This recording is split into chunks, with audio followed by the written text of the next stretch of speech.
আসসালামু আলাইকুম রহমতুল্লাহি ওয়া বারাকাতুহু। যে সকল ভাইয়েরা কঠিন থেকে কঠিনতম বিপদের মধ্যে আছেন, যারা চান তার বিপদটা দূর হয়ে যাক, যারা চান তার প্রয়োজনটা পুরা হয়ে যাক, যারা চান তার মনের আশা পূরণ হোক, যারা চান নিজের দোয়াকে আল্লাহর কাছে কবুল করাইতে, তারা এই আমলটা করবেন। এই আমলটা অত্যন্ত পরীক্ষিত। আল্লাহর কসম করে বলছি, এই আমল করে আপনি ব্যর্থ হবেন না, বিফল হবেন না।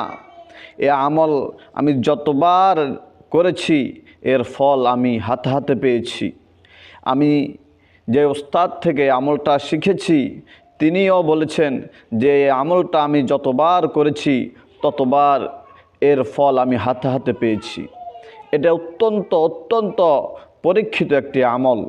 তা হলো, আমলটি হলো আপনি নিরিবিলি এক জায়গায় বসিয়া, পাক সাফ হয়ে নিরিবিলি এক জায়গায় বসিয়া প্রথমে 100 বার যে কোনো দুরূদ শরীফ পড়বেন। আল্লাহুম্মা সাল্লি আলা মুহাম্মদ, আল্লাহুম্মা সাল্লি আলা মুহাম্মদ, আল্লাহুম্মা সাল্লি আলা মুহাম্মদ। এভাবে যে কোনো দুরূদ শরীফ 100 বার পড়বেন। তারপর 499 বার পড়বেন লা হাওলা ওয়ালা কুওয়াতা ইল্লা বিল্লাহ, লা হাওলা ওয়ালা কুওয়াতা ইল্লা বিল্লাহ, লা হাওলা ওয়ালা কুওয়াতা ইল্লা বিল্লাহ। একবার পড়বেন লা হাওলা ওয়ালা কুওয়াতা ইল্লা বিল্লাহিল আলিয়্যিল আযীম, লা হাওলা ওয়ালা কুওয়াতা ইল্লা বিল্লাহিল আলিয়্যিল আযীম। তাহলে মোট 500 বার হয়ে গেল। আবার সর্বশেষ 100 বার দুরূদ শরীফ পড়বেন, যে কোনো দুরূদ শরীফ। এরপর আপনার ভাষণ আল্লাহর কাছে জানাইবেন, আপনার কথা আল্লাহর কাছে বলবেন, কেঁদে কেঁদে বলবেন। এভাবে করে যাবেন, প্রতিদিন একবার করবেন। রাত্র হোক দিনে হোক যে কোনো সময় প্রতিদিন একবার করে যাবেন।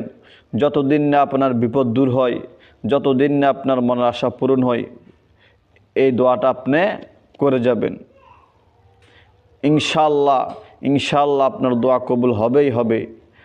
আর দোয়ার ব্যাপারে রাসূল আকরাম সাল্লাল্লাহু আলাইহি সাল্লাম বলেছেন, তাড়াহুড়া করবেন না।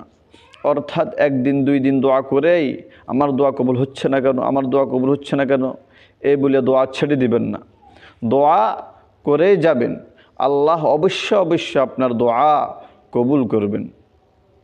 আল্লাহ সুবহানাহু ওয়া তাআলা আমাদেরকে যে কোনো বিপদে তার কাছে হাজিরা দেওয়ার তৌফিক দান করুক, যে কোনো চাওয়া পাওয়ায় তার কাছে হাজিরা দেওয়ার তৌফিক দান করুক। আমিন।